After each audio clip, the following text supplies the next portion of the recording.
Hey, my name is Mark Dudley, and this is my Barriers to Web 2.0 assignment, AEP 800, Module 5.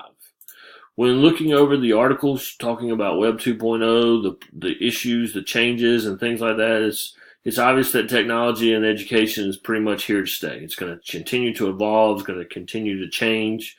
As educators, as administrators on the district level, we've got to continue to adapt. We've got to continue to understand it and get that information down to our teachers and staff. One of the things I thought was very neat and we kind of need to understand is technology is not proven to improve test scores nor instructional quality. So it's just a tool. We need to understand how we can use it to better educate our students, but we don't need to simply rely on it. Just because you have a device in your students' hands don't mean that you don't have to teach them anymore. It means you have to interact with them. I think it puts more emphasis on those things and make sure that you teach the student to use that technology properly and not necessarily to rely on it. And again, I think keeping up with the change is hard. It's gonna require more time. It's gonna require more money. I think it's gonna require more investment from the teachers to learn and develop their skills on a more regular basis. Depending on where you are, I think that's kind of where you are in as far as the divide. I think if you're in a low income area, district that is not heavily invested currently in technology, I think that they're going to continue to be behind. Yes, technology will get less expensive over time, but I don't think that gap will ever really be closed when it comes to some of these areas. I think geography, obviously, I think state and county funding are always going to be an issue. So I think you'll always see a divide. It may shrink, but I think that technology gap among areas will always be an issue. One of the things as an administrator I look at is, what skills do we really need to be teaching our students? Do they really need to know certain dates? Do they need to know different things like this? And this list that this article gave us for 21st century skills, I feel like this list has been around for decades, 5, 10, 15, 20, 30, 40 years. I think it's one of those things where we need you to be creative. We needed you to be creative 100 years ago. We're going to need you to be creative 100 years from now. We're going to need you to be able to solve problems, be productive, be accountable. So I don't think technology changes these skills. I think, yes, you're going to need to learn how to use a device. You're going to need to learn how to code and different skills that maybe weren't relevant 100 years ago, 50 years ago. But I think the skills that we can teach that would be most beneficial have been around for years, and we just need to keep making sure that those are priority. If you can teach someone to be productive, you can teach them to be accountable, you can teach them to problem solve, I think they'll be successful regardless of what tools they're using in life.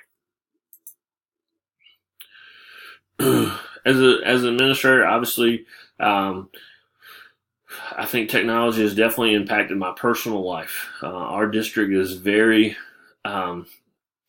big on telling your story, and we do that through social media, whether it be Facebook or Twitter. My wife and I, we online shop, whether it's for groceries, whether it's for new furniture, different things like that. We're constantly on the internet looking for things for the house and things like that. I've learned a lot of different tools from searching YouTube and learning how to change out a fan, build a patio, different things like that. I think those are one of those things that has definitely impacted my personal life for sure. One of the things that I think is important as an administrator is that you put in place professional development time for technology training. Like I said, in our district, we have a digital learning coach. We have technicians in-house that we can utilize for this training. So I think it's one of those things that we have to continue to develop. whether you're a building leader, whether you're a teacher, whether you're a staff, like you've got to continue to learn. I think it's one of those things that it will always and should always be a part of your professional development plan.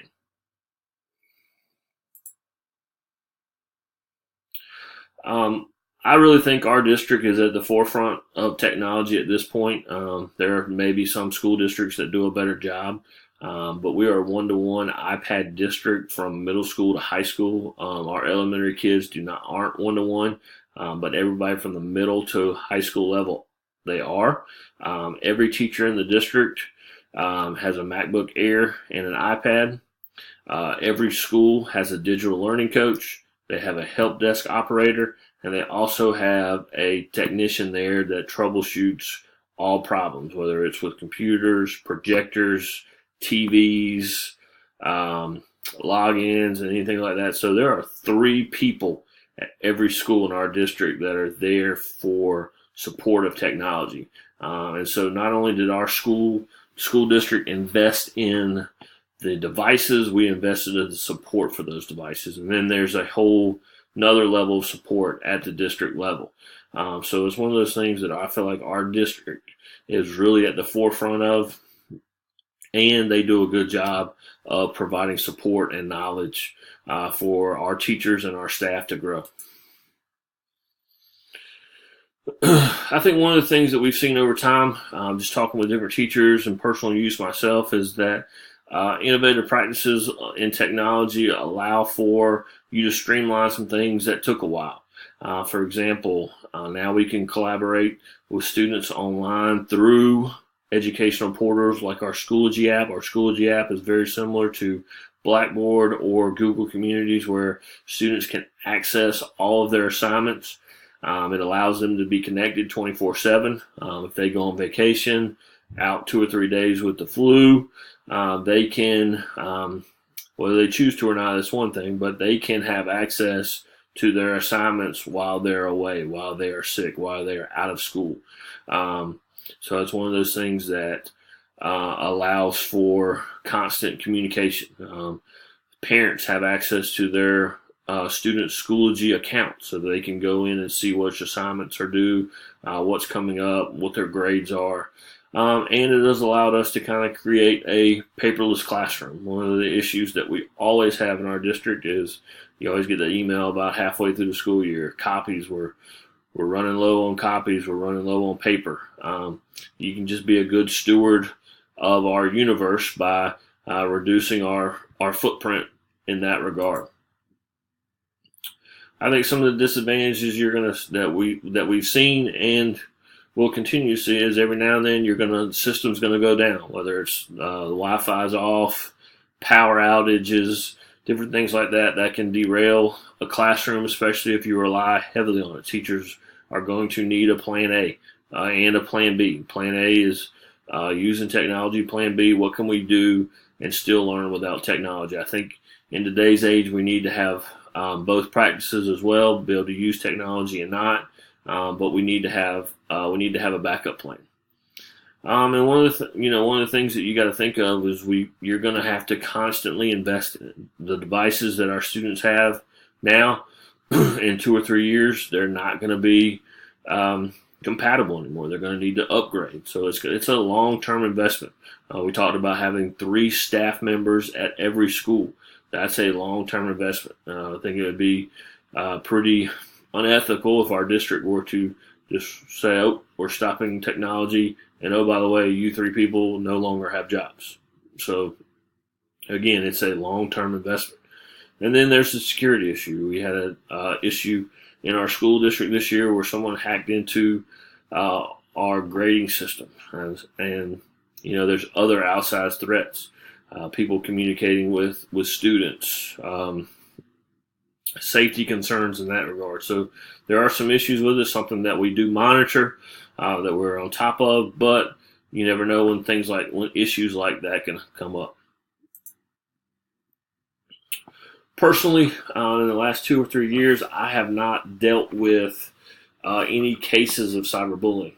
Our school has had several that have come up that they've worked with closely. One issue, they actually had to get law enforcement involved, and the county in which our school district is, they're very up on that information. So it was one of those things that that they got on top of very quickly. And so it was one of those things where I think that because technology is such a forefront of our society, that we have to be vigilant about it. We have to look into issues as they're reported. We have to be, as teachers, as administrators, we have to be more on top of our students. We can't just allow them to use their device at will. One of the pieces of technology that I've used in the past that really helps me kind of keep track of what's going on in my classroom is Google Classroom. I can lock students into an article. I can lock them into an app. So it kind of allows me to monitor their technology use in class. The last thing we need to do is students to get bored, get distracted, and before you know it, you have issues that pop up where they send a text message, they start FaceTiming someone in another classroom, instant messaging, sending pictures, different things like that. It's one of those things that you got to monitor and you got to stay on top of. It's going to happen, but if you monitor and stay on top of it, less of those issues will occur because you're staying on top. You're communicating with your students and you're on top of things. Hope you enjoyed listening to my assignment.